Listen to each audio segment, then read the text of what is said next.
Bismillah ar-Rahman ar-Rahim.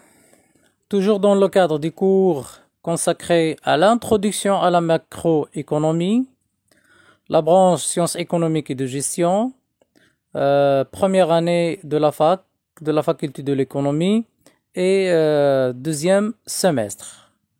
Donc ce cours introduction à la macroéconomie, donc on va étudier l'analyse macroéconomique de l'économie d'un pays. On a commencé par l'analyse selon l'approche néoclassique et classique parce qu'on a dit que on va se contenter de deux approches, l'approche classique et néoclassique et l'approche keynésienne. Donc on a commencé par l'approche classique. Donc on a vu la fonction d'épargne, la fonction d'investissement, on a vu l'équilibre entre l'offre et la demande, etc. On est arrivé au fonctionnement du marché du travail et on a vu quelques hypothèses. Donc selon cette analyse néoclassique du marché du travail, donc on a dit que cette analyse repose sur trois grandes hypothèses. Donc la première hypothèse suppose que le marché du travail est en concurrence parfaite, c'est-à-dire les facteurs de production qui sont le travail sont parfaitement homogènes. C'est-à-dire les employés, les travailleurs sont strictement identiques. Donc si on remplace un travailleur ou un employé par un autre, rien ne va changer. دونك بالنسبة لنا هاد الفرضيات هادوك يفترضوا بالنيو كلاسيك بأن العمال يعني متشابهين متطابقين، يعني حيدتي هاد العامل جبتي عامل آخر لا شيء يتغير. بحال شي ياجورة كنتي كتبني بالياجور الحياة حتى زيدي الياجورة رقم واحد ولا ياجورة رقم جوج ولا رقم ثلاثة ولا رقم 100 بحال. دونك هادو الفرضية الأولى ديال التحليل النيو كلاسيكي لسوق العمل. La deuxième hypothèse donc il suppose l'atomicité. L'atomicité fait le marché, c'est-à-dire il y a un grand nombre d'employeurs et un grand nombre d'employés. يعني l'atomicité تقول العدد ديال العمال كبير جدا والعمل ديال العدد المشغلين كبير جدا لدرجة أن حتى شي واحد aucun des employeurs et aucun des employés n'a le pouvoir qui va le permettre d'agir sur le marché ou de changer les prix ou d'influencer le prix du travail sur le marché. حتى شي واحد ممكن له يتحكم في الأثمنة، يعني ما عندوش ديك القدرة لأن صغير ما كبيرش بزاف. فاش كتكون شركة واحدة مسيطرة على السوق ولا جوج شركات كيتحكموا في الأثمنة، يتحكموا فاش ما بغاو. دونك دابا باش تكون الشركات بزاف، المشغلين بزاف والعمال بزاف، حتى شي واحد ما يستطيع بوحدو يغير، ولكن الا اجتمعوا في نقابات ولا هذيك مسألة أخرى، ما تهضروش على داكشي. Troisième hypothèse هضرنا على l'information est parfaite، يعني المعلومة متواجدة ومتوفرة وكاملة. يعني العمال عارفين السوق كي داير، المعلومات ديال السوق كاملة عندهم، والمشغلين تا هما عندهم المعلومات على السوق كامل. C'est-à-dire et les employeurs et les travailleurs connaissent toutes les offres et toutes les demandes de travail sur le marché، كيعرفوا كلشي. هاد لي تخوا زيبوتيز الا جينا نشوفوا في الميكرو ايكونومي اللي كنشوفوا في الاس 2 تنهضروا على سكون ابل donc la concurrence pure et parfaite CPP، la concurrence pure et parfaite. هادشي اللي شفنا في لا فيديو بريسيدونت. Maintenant on est arrivé à l'offre de travail. donc دابا غادي نشوفوا هاد l'offre de travail. d'abord l'offre هو العرض، يعني شكون اللي كيعرض العمل؟ قلنا كيف في l'offre de travail ce sont les salariés، ce sont les travailleurs، ce sont les ménages. في الغالب تيكونوا les ménages هما اللي كيعرضوا العمل، يعني الانسان كيعرض العمل ديال يديه. Donc elle représente la quantité de travail. Donc شنو هو l'offre de travail؟ c'est la quantité de travail que les salariés souhaitent vendre sur le marché à chaque niveau de salaire. يعني في واحد النيفو ديال السالير، واحد المستوى ديال الراتب، واحد المستوى ديال الخلاص ديال العمال. يعني شنو هو العرض ديال العمل؟ هو ديك المجموعة وديك كمية العمل اللي سالاري كيبغيو يعرضوها في السوق في واحد المستوى ديال الصالير. يعني مثلا عندنا واحد الصالير ديال 10,000 درهم، كاع دوك العمال اللي بغاو يبيعوا العمل ديالهم هذيك المجموعة ديالهم كتسمى لا كونتيتي اوفيرت ولا l'offre de travail. Donc je répète L'offre de travail représente la quantité de travail que les salariés souhaitent vendre sur le marché à chaque niveau de salaire. Pour un individu, l'offre dépend de la comparaison établie entre l'utilité du salaire et le sacrifice de loisirs qu'impose le travail. بالنسبة لواحد العامل سي كوا l'offre ولا بمن كترتبط هاد l'offre. L'offre il dépend de la comparaison. Donc le salarié fait une comparaison entre quoi et quoi? Fait une comparaison entre l'utilité du salaire كيدير واحد المقارنه ما بين داك السالير والفائده ديال داك السالير وزعما ديك المتعه وديك ديك زعما شنو باش غادي يفيدني هذاك السالير اي لو ساكريفيس دو لوازير وهذاك التضحيه بداك المتعه. لان الانسان فاش تيجلس في دارو ما عنده ما خدام ما والو بحال قلتي هو كيستمتع بالوقت ديالو. اذا هذيك المتعه ديال بالوقت ديالو خصو يضحي بها وهذيك التضحيه اللي غيضحي بها مقابل واحد الصالير. اذا تيدير واحد المقارنه الا كان داك الصالير يستحق انني نضحي بالمتعه ديالي كناخذو وكنمشي نقبل ونخدم. ما كانش يعني كيوازي ديك التضحيه العامل كيرفض انه يقبل داك الصالير. دونك هذاك هو لو لوازير. Par loisir, il faut entendre. شنو كنقصدو بالloisir? Par loisir, il faut entendre le temps qui n'est pas consacré à une activité salariée. Donc c'est quoi le loisir? هو داك le temps qui n'est pas consacré à une activité salariée. فاش الانسان كيدير واحد النشاط اللي ما عندوش المقابل ديالو في الخلاص يعني في الراتب، هذاك الشيء اللي كيدير كله كيدخل في الوزير. الانسان فاش كينوض نهار الحد وكيمشي كيدير الرياضه ولا كيلعب واحد الماتش ديال الكره ولا يمشي يتبحر ولا يمشي يدير شي خدمه ولا يمشي يهز الادوات ديال الصباغه ويبدا يصبغ، بدا يا اما يدير له واحد فنيه ولا يصبغ في الدار ولا هذا، ولا كاين اللي عنده الهوايه ديال الطبخ. اذا هذاك الشيء اللي كان كيديرو ماشي بمقابل مادي كيتسمى الوزير. واحد الانسان كيدخل واحد المراه كتدخل دير الطبخ مثلا في الدار، كتصاوب الكاطو تصاوب الشهيوات، فاش كتصاوبهم بارادتها هذاك تيتسمى الوزير. ولكن فاش كتكون خدامه في واحد الشركه ولا خدامه عند واحد الناس في الدار وكدير نفس الخدمه اللي هي مثلا الشهيوات وداك الشيء، كتعتبر هذاك ماشي الوزير، نفس الخدمه غير على حساب الا كنت كتخلص عليه ما كيتعتبرش الوزير، كيتعتبر هذاك سي اون ساكريفيس يعني تضحيه بالوقت ديالها وخصها المقابل ديالو، ولا كنت كديرها بواحد الحريه ديالها دونك هذاك تيتسمى الوزير. واحد كيمشي كيلعب الرياضه راه كيرهق وتيعرق ويتعذب ويضرب تماره ويجي مهلوك للدار وتيعجبو الحال، علاش ودار داكشي فابور، علاش هذاك بالنسبه له سيت الوزير اللي هو دارو دو فاسون اللي هي فولونتير. Pour loisir, par loisir, il faut entendre le temps qui n'est pas consacré à une activité salariée plutôt. L'analyse repose sur trois hypothèses. Donc pour analyser هذه القضية de la comparaison, il y a trois hypothèses. غنديرو واحد ثلاثة ديال الفرضيات. الفرضية الأولى, c'est-à-dire la première hypothèse suppose que l'individu peut choisir le nombre d'heures qu'il désire travailler. Donc l'individu, il est libre de choisir le nombre d'heures qu'il veut consacrer au travail. يعني الفرد يعني عنده حرية تامة باش انه يختار ساعات العمل اللي يبغى يشتغل فيها. بغى يشتغل 8 سوايع يشتغل، بغى يشتغل 6 سوايع يشتغل، بغى يشتغل 10 يشتغل. اذا هذه من بين الفرضيات اللي كنهضروا على لوفر دو لا دوموند. الا كان داكشي مفروض عليه بالقوه ما كتسماش اوفر دو لا دوموند، كتولي العمل صحه وصافي.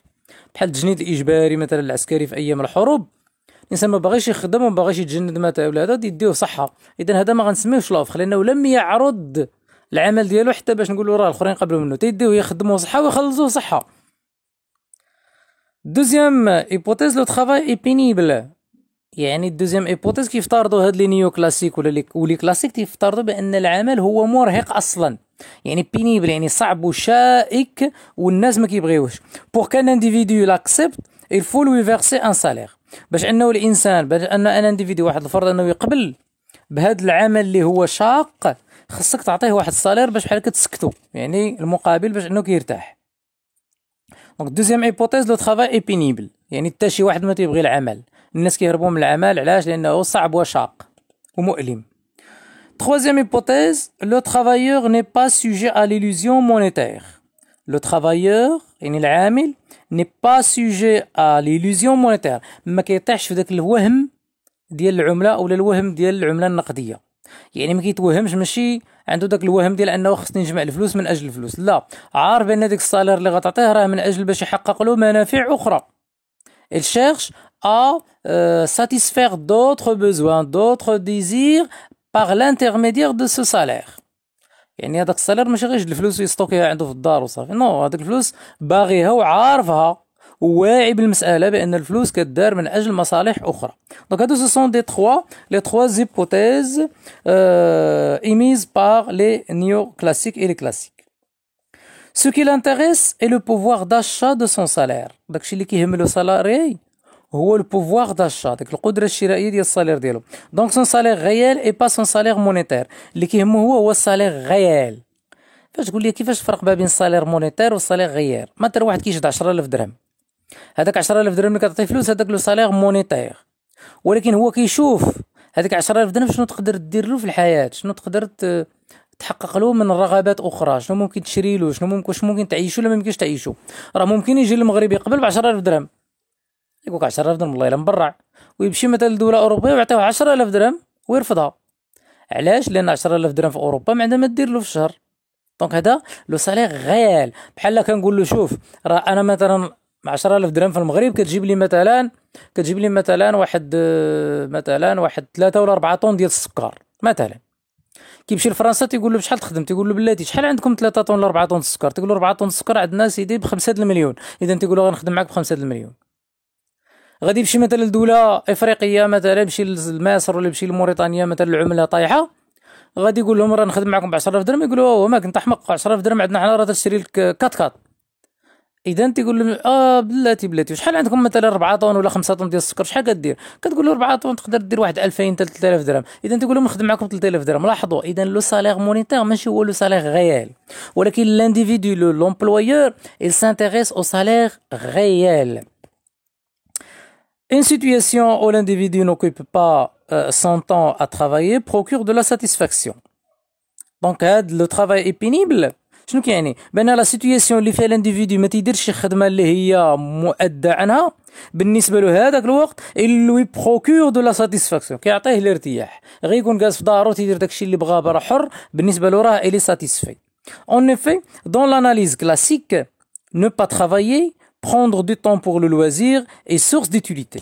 بالنسبة لهاد لي كلاسيك، غير الإنسان فاش ما تيكونش خدام يعني مقابل الفلوس وتياخذ وقته من أجل البليزير كامل، هذاك تعطيه واحد لا سورس دو لوتيليتي، كيعطيه هو منبع للفائدة، منبع يعني للراحة. Inversement، على العكس، lorsque l'individu travaille, il se prive de la satisfaction procurée par le loisir. فاش ما كيكونش خدام بالفلوس يعني غير ملزم بالصالير، كيكون داك الوقت ديالو هو مصدر للمنفعة. فاش كيكون خدام انفيرسومون، فاش يكون خدام هذاك لو طرافاي لوي بريف ديك لا ساتيسفاكسيون، كيحرمو من ديك المتعة، كيحرمو من ديك المنفعة كو procuré par le loisir. Dès lors إذن il accepte donc de sacrifier son temps de loisir. دونك في الاخر كيقبل انه يساكريفي، يضحي بهذاك لو طون دو لوازير كيل بيرسوا اللي كيبان له، مي ا كونديسيون دو بيرسوفوار ان سالير ريمونيرون سون ترافاي، مقابل انه يعطيه واحد السالير ريمونيرو اللي كيخلصوا على داك لو ترافاي اللي كيدير. لو سالير سورس ديتيليتي، اذا تيولي داك السالير شنو هو تيولي اون سورس ديتيليتي، كيولي تا هو منبع ولا مصدر للمنفعه، بحال داك المصدر المنفعه اللي كانت كتعطيه لو بليزير، داك لو لوازير. اذا تيمشي تيقبل داك السالير، علاش؟ لان بالنسبه له هو تا هو مصدر للمنفعه بحال اللي كتعطيها له الروبو. إذا تيقبل هذه مقابل تلك. C'est ça l'étude comparative entre le salaire, entre le travail et le temps de plaisir ou du loisir. Compense l'insatisfaction induite par le fait de travailler. Donc هذاك السالير il fait un travail de compensation كيعوض له اش داك l'insatisfaction، داك عدم الرضا اللي كيسببها له le travail. Les agents économiques arbitre entre le loisir et le travail. هاد les agents économiques الفاعلين الاقتصاديين ils font un arbitrage، كيديروا لنا واحد التحكيم ولا واحد comparaison entre le loisir et le travail. Ils vont choisir de travailler tant que le travail procure un revenu supérieur à celui perdu par le fait de prendre du loisir. Donc فوقاش le travailleur accepte de travailler ou quand est-ce que le travailleur choisit le travail ou la choisi de travailler tant que ما حد هذاك لو travail procure un revenu supérieur، سيعطيه واحد الصالير اللي هو كبر من داك المتعة اللي كانت كتعطيها له للوزير، هذاك الراحة. مثلا انا مرتاح في داري، غيقول لي شي واحد اجي تخدم، غادي نقول له بشحال غتعطيني الشهر، يقول لي ما تعطيك 5000 درهم. انا كنشوف ديك المجهود وديك التمارين اللي غنضرب ب 5000 درهم، غنشد ديك 5000 درهم غنمشي مثلا نتسارى بها، ناكل بها، نشرب بها، ما غنوصلش لديك درجه الراحه اللي كنت فيها قبل ما نخدم. تقول لا ما نخدمش كاع، علاش نضرب تمارين وفي الاخر ديك الفلوس ما تكفيني حتى لحاجه، غنمرض ما نلقاش باش نداوي راسي. اذا هذاك الصالير خص اللي يعطيني خصو يكون على الاقل اما كيساوي لي داكشي اللي انا ممكن نوصل له انا جالس في داري مرتاح، او لا خصو يفوتو، هو نورمالمون خصو يفوتو، لان الا ما كانش غيفوتو علاش نمشي نضرب تماره. Le salaire représente ainsi la rémunération que le travailleur exige pour compenser la désutilité du travail. Donc الناس كيطلبوا له سالير اللي خصو يعوض لهم داك، يغيمونيغي ليهم، يعني يخلص لهم هذاك المجهود وديك المتعه اللي غادي يفقدوها في العمل. بلوس لي جون ترافاي، ما حد لي جون كيخدموا موا ايزون لو دو لوازير، راه ما يمكنش تخدموا او ميم طون عندك لو لوازير. الا بجينا من لو لوازير بالمنطق ديال لي كلاسيك، الوزير هو انني ندير شي خدمه اللي ما كنتخلصش عليها، هذا هو الوزير. اذا ما يمكنش خدام كتخلص وفي نفس الوقت عندك الوزير. الا خدمتي ساعه، اذا ديك الساعه مشات لك من الوزير، خدمتي 8 سوايع، 8 سوايع ديال الوزير راه نقصات. دونك خص تكون واحد الكومبونساسيون. قلنا plus les travailleurs, plus les gens travaillent, moins ils ont de loisirs et plus leur satisfaction diminue. والراحة ديالهم والرضا ديالهم كينزل. Pour compenser cette baisse d'utilité، باش يعوضوا هاد لا baisse ديال l'utilité، هاد الانخفاض ديال المنفعة، ils vont exiger une augmentation de leur salaire. تيطالبوا باش بالزيادة في الصالير. لأن أنا كنشد مثلا 5000 درهم، واحد الوقت 5000 درهم ما بقاش كتريحني، ما تحقق ليش ديك الراحه اللي ممكن ندير اللي نقدر نوصل لها وانا غير جالس. الا كنت غير جالس بعدا ما كنجيش متعب، ما كنخلصش ترونسبور الطاكسي غادي وجاي، ما كنضطرش انني نسمح في ولادي، ما كنضطرش مثلا انني نقدر نطيح من المرض، نقدر يوقع لي اكسيدون دو طرافاي، جالس في داري داكشي ما غيوقع ليش. اذا تنقول خص داك الصالير بعدا يعوض لي هذا الشيء ويزيد شي شويه باش يخليني نمشي نخدم. لوفر دو طرافاي ال et une fonction du salaire. إذا داك لو طرافاي كيولي اون فونكسيون دو سالير. وغادي تشوفوا هاد الشيما هادي اللي عندنا هنايا، عندنا صالير غيال، يعني الصالير الحقيقي، يعني داكشي اللي كيحس به واللي كيعيش وكيستمتع به لو سالاري. اي نو زافون لا كونتيتي دو طرافاي في لاكس دي زابسيس، محور الافاصيل عندنا لا كونتيتي دو طرافاي، يعني شحال كنخدم. عندنا مثلا الا خدمنا ال 0 ا ولا ال او 1، شحال كتعطيه ديال لو صالير غيال، يعني بشحال كيحس بالصالير غيال، راه كيحس بديك دبليو سور بي. وإلا زاد الساعات العمل كيحس بديك عاوتاني كياخد صالير اكثر، يعني ما حد الساعات العمل كتزاد، ما حد لا كونتيتي دو طرافاي كتزاد، ما حد لو صالير كيطلع. دونك عندنا هنا تما سميتو داك لو صالير غيال اون فونكسيون دو لا كونتيتي دو طرافاي. هذيك دبليو شنو كتعني؟ هذاك دبليو كتعني لو صالير نومينال كون نيغوسي، هذاك لو صالير اللي كنتفاوضوا عليه النهار الاول. و دبليو سور بي كيعني لو صالير غيال، يعني الصالير اللي كنا اون تيت اللي عندنا في الراس ديالنا اللي حنا باغيين نوصلوا له، سيتادير لو بوفوار داشا. مشيت عند واحد كيقول لي مثلا نعطيك 5000 درهم، وانا في الدماغ ديالي الصالير اللي غيمكنني من لو بوفوار داشا هو مثلا 10000 درهم. اذا داك الصالير اللي اقترح هو هي 5000 درهم، هي سي دبليو، و دبليو سور بي مثلا هي 10000 درهم اللي عندي في الراس ديالي اللي انا ممكن تمتعني. ولا نكون انا طلبت له مثلا 2 المليون، ولكن انا في الراس ديالي بان مليون راه كافياني ممكن تمتعني. اذا هذاك الصالير دبليو هو 2 المليون، و دبليو سور بي هي مليون اللي غنخدم بها. لا كورب دو فخ دو طرافاي او نيفو دو ايكونومي، فاش كنمشيو لواحد الاقتصاد او بلان ماكرو ايكونوميك، مثلا دابا كنهضروا على الاقتصاد الاجمالي ماكرو ايكونوميك، لوفر دو طرافاي اي اوبتونو اون سومون. هذاك لوفر دو طرافاي يعني العرض ديال الطلب كيفاش كيجينا فاش كنجمعوا اون في لا سوم، اون سوم c'est-à-dire on fait la somme pour chaque niveau de salaire réel, la quantité de travail de chaque individu est prêt à offrir.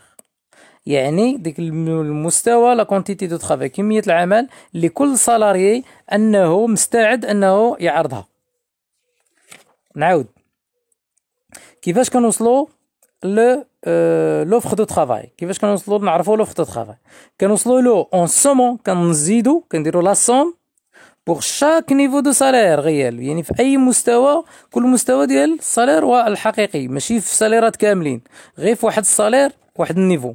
كنجمعوا لا كونتيتي دو طرافاي، كنجمعوا لا كونتيتي دو طرافاي كو شاك انديفيدو اي بري، يعني الكونتيتي دو طرافاي اللي كل موظف مستعد انه يعرضها.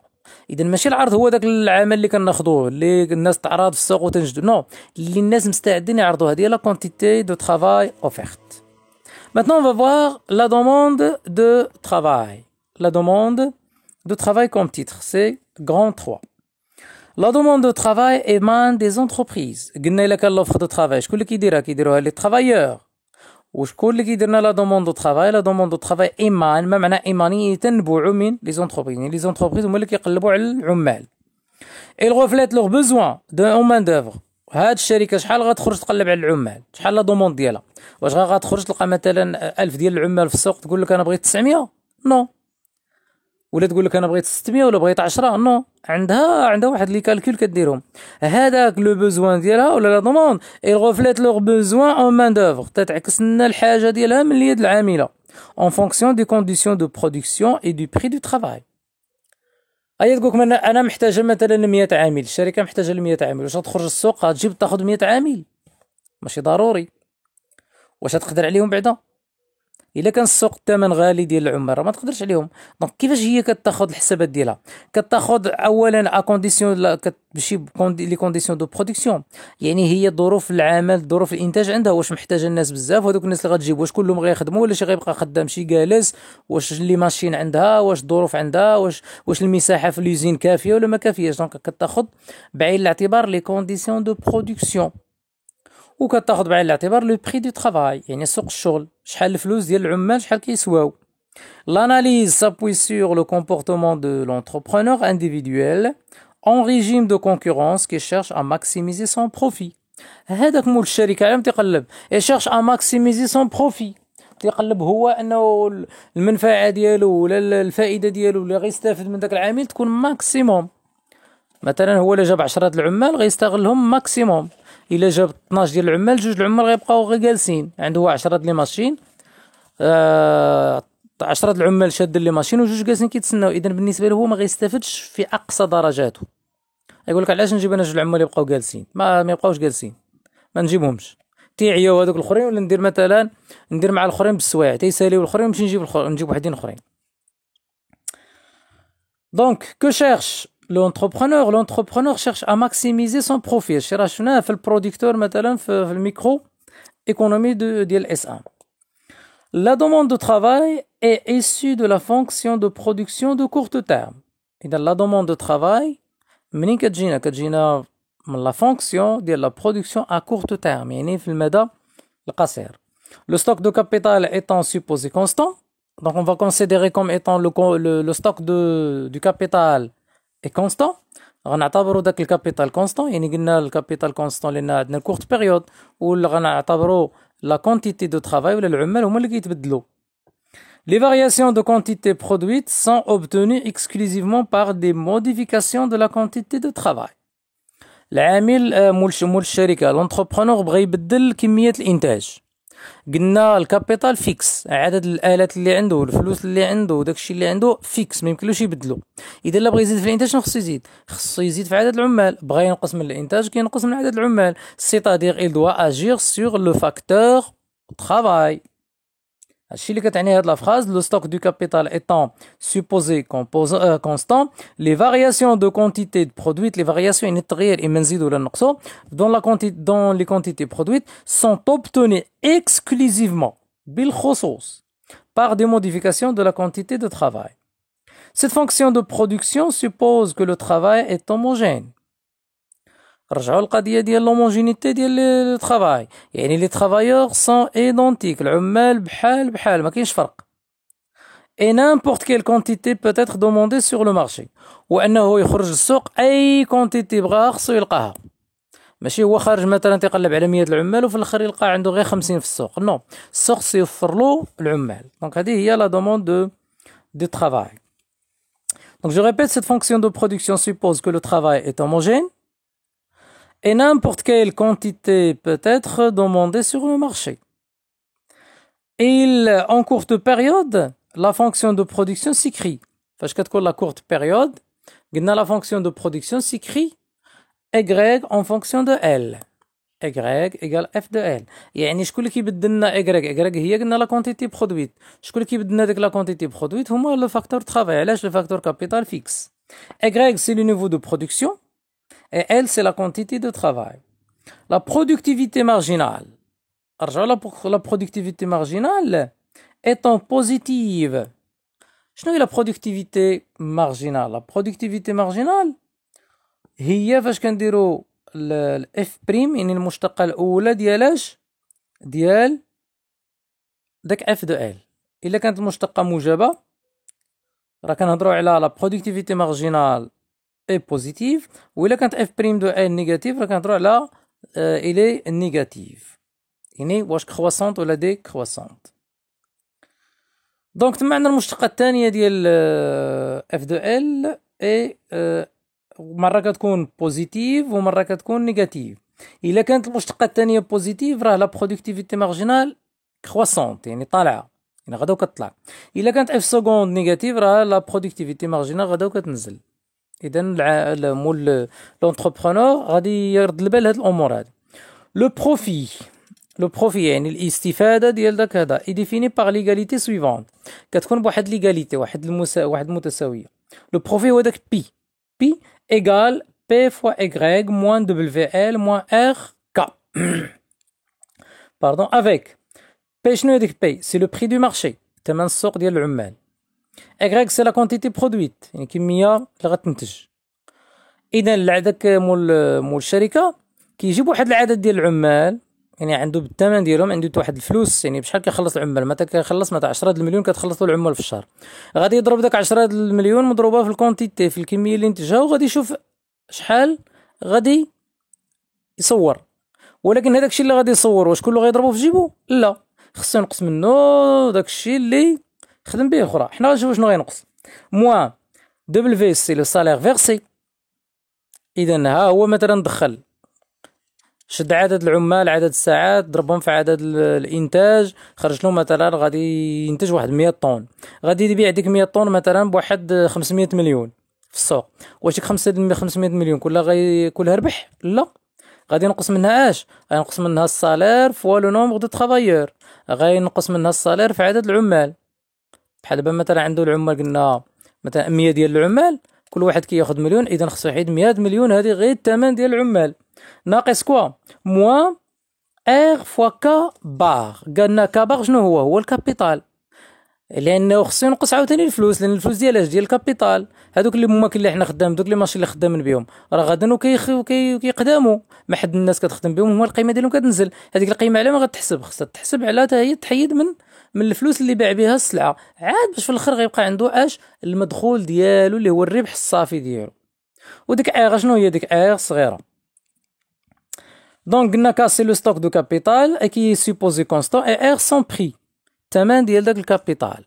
بحال دابا عندنا 20 ماكينه لا ماشين، الثمن ديال دوك لي ماشين مثلا هو واحد العدد، يعني الثمن ماشي باش شراهم ولكن الثمن اللي باش نتجنا ديك 500 طن مثلا ديال ديك 100 طن مثلا ديال السلعه، راه دوك لي ماشين ضاع لهم واحد القيمه الثمن ديالهم.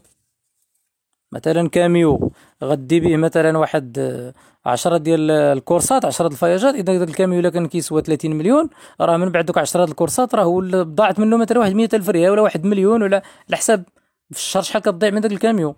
اذا هادشي كله خصو ينقصو باش عاد يبقى له لو بروفي. لو بروفي سورا ماكسيموم كون فوقاش البروفي غادي يكون عنده ماكسيموم، فوقاش غيكون عنده الربح قصوي جدا هذاك مول الشركه.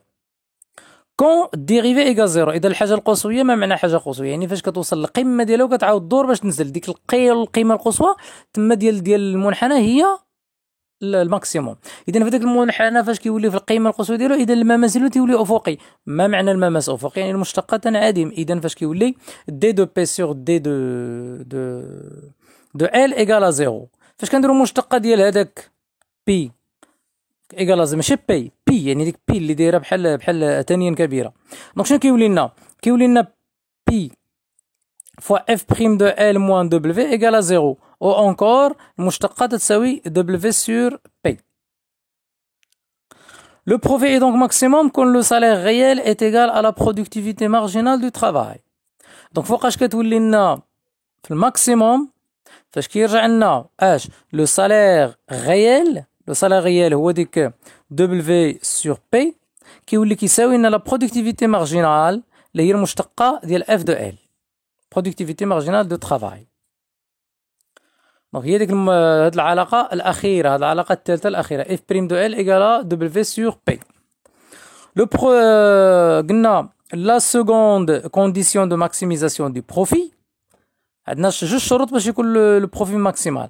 الشرط الثاني لا ماكسيميزاسيون، يعني المشتقة الثانية ديال اف ال، اف سكوند دو ال خصها تكون نيجاتيف، تكون نيجاتيف. علاش المشتقة الثانية تكون نيجاتيف؟ انديك كو لا برودكتيفيتي مارجينال دو ترافاي ديميني افيك لومبلوا، يعني كتبين بان لا برودكتيفيتي مارجينال غدا كتنقص. اي سونسوي دونك كو لا كرواسمون دو لومبلوا، يعني الزيادة في العمل requiert une baisse du salaire réel. إذا إلا بغا البروفي يزيد يطلع خصو ينقص لو سالير غيال، يعني ينقص العمال الثمن ديالهم باش كيخدموا. دو لا اون غولاسيون ديكرواسونت اونتر لا دوموند دو ترافاي اي لو سالير غيال. إذا شنو كيبان لينا هنا؟ كتولي لنا واحد لا فونكسيون ديكرواسونت، يعني واحد المتناقضة بمن ما بين لا دوموند دو ترافاي، ما بين الطلب ديال العمل اي لو سالير غيال. يقولك كل ما كان السالير كبير الطلب ديال العمل تينقص، كل ما كان السالير غيال ناقص كل ما الطلب على العمل كيتزاد. اذا متناقضات، وقلنا فاش كيكونوا جوج لي فاريابل يعني متناقضين كندخلوا فاش في لا فونكسيون ديكرواسونت، يعني ما حد اكس كتزيد و اكريك كتنقص، او ما حد اكس كتنقص و اكريك كتزيد. دونك هذا هو هذا. دونك عندنا العمل، طلب على العمل يعني كيمشي متعاكس مع الثمن ديال العمال. Donc c'est une fonction décroissante. Cette analyse est valable au niveau microéconomique et au niveau macroéconomique. هاد الاناليز راه صالحه للنيفو، في النيفو ميكرو ايكونوميك الماكرو ايكونوميك. نيفو ميكرو ايكونوميك فاش كندرسوا كل واحد على حده، كندرسوا العامل على حده ولو اونتربرونور على حده، ولكن فاش كنديروا ماكرو ايكونوميك كنهضروا في المجمل. Elle montre que les entreprises ne sont pas sujettes à l'illusion monétaire. حتى les entreprises براسهم ne sont pas sujettes à l'illusion monétaire، هما ما كيطيحوش في الوهم ديال العمله النقديه. يعني الشركة راه ممكن تلقى العمال ب5000 درهم في واحد البلاصة، وفي واحد البلاصة أخرى تمشي تلقاهم عاوتاني ب5000 درهم تقول لك غالية. بحال دابا لقات العامل مثلا في المغرب ب5000 درهم تقدر تقول لك راه غالية، ولكن إلا مشات لفرنسا ولقات العامل ب5000 درهم كتخدموا طاير. علاش؟ لأن بالنسبة لهم ديك 5000 درهم اللي هو الموني، لا موني هو العملة النقدية، ماشي هو لو سالير غيال، ماشي هو الراتب الحقيقي. علاش؟ لان 5000 درهم في فرنسا راه رخيصه، 5000 درهم في المغرب ربما غاليه. مشيتي 5000 درهم مثلا في موريتانيا راه تلقى داك الثمن خيالي ديال هاد العمال هاد. دونك عندنا هنايا واحد لو شيما، عندنا واحد لا فيغور، واحد لا كورب اللي عندنا لو سالير غيال، وعندنا لتحت لا كونتيتي دو ترافاي. اذا لا كونتيتي دو ترافاي مع لو سالير، كتلاحظوا بانه داك الداله غدا ناقصه. Donc c'est la demande de travail, elle est une fonction décroissante. Il a que la quantité كتزاد، إلا تزادت la quantité الثمن تينقص، وإلا نقصت la quantité الثمن كيتزاد. Dans l'analyse néoclassique de la demande de travail, les entreprises réduisent leur production et l'essentiel des travailleurs, c'est le salaire réel augmente. Donc إلا الثمن بدا كيطلع ديال العمال، الشركات كيضطروا يديروا ليسانسيومون، يعني تسريح العمال، لان العمال غيوليو يطيحوا على غاليين. وفاش غدير تسريح العمال كيس كيل فا فيغ، il va réduire la production، اذا الانتاج غادي ينقص. تقول اللهم نقص الانتاج ونقص العمال باش ما يبقاوش عندي المصاريف كتار، او لا نبقى نخلص العامل بشكل غالي، الثمن ديالو غالي. cette offre et cette demande conduisent à un équilibre du marché de travail. دونك الى الشركات نقصوا من العمال، اذا اش كيوقع العمال فاش كيشوفوا راسهم تيخرجوا للسوق البطاله؟ اش غيديروا؟ غينقصوا من السالير ديالهم، غيوليو يطلبوا الثمن اقل. اذا فاش غيوليو يطلبوا الثمن اقل، اذا الشركات غيوليو يوظفوا الناس. اذا هنا غيوقع الناس كون ابيل ليكيليبر جينيرال ديال لو مارشي دو ترافاي. اذا حنا رجعنا لذاك البري، القانون ديال العرض والطلب. ولكن قلنا هذا الشيء راه صعيب، لان سيرتو الصالير يعني كيدخلوا لك لي سانديكا، دوك لي سانديكا اللي هما دوك النقابات كيدخلوا كيرفضوا، تيقول لك السانديكا كتفضل انه العمال يخرجوا للبطاله على اساس انها تقبل انك تنقص الصالير للعمال. علاش في نظرك؟ علاش كيبغيو هما يخرجوا للبطاله؟ علاش؟ ان يخرجوا للبطاله كيعطيو سميتو النقابات واحد القوه، لان الناس كينوضوا يديروا اضرابات ويديروا احتجاجات، اذا الشركات كيلقاو راسهم امام اضطرابات اجتماعيه، اذا تيلقاو راسهم مضطرين خصهم يزيدوا في الصالير، ولا الدوله كتدخل كتساعد الشركات ولا تشوف دير تلقى شي طريقه باش الصالير يطلع، باش انه النقابات تبقى تبان قدام لي سالاريكم كوا انا اللي زدتكم في الصالير، اذا كيبقى عندها قيمه باش الناس كيبقاو ينخرطوا في النقابات، اذا ما كتخليش لي صالير ينقصوا. اذا شحال من واحد الناس دابا راهم في البطاله، علاش؟ لان الصالير ما كيبغيش ينقص. Maintenant, on est arrivé à l'équilibre du marché du travail et le chômage volontaire. غادي نشوفوا هذا الشوماج واش اسكيلي فولونتير ولا اسكيلي انفولونتير، واش الناس اللي كيختاروا يبقاو في البطاله اولا البطاله كتكون مفروضه عليهم. دونك ça c'est grand 4. Donc هاد le chapitre هذا on va le voir dans la vidéo prochaine inchallah. Bon courage.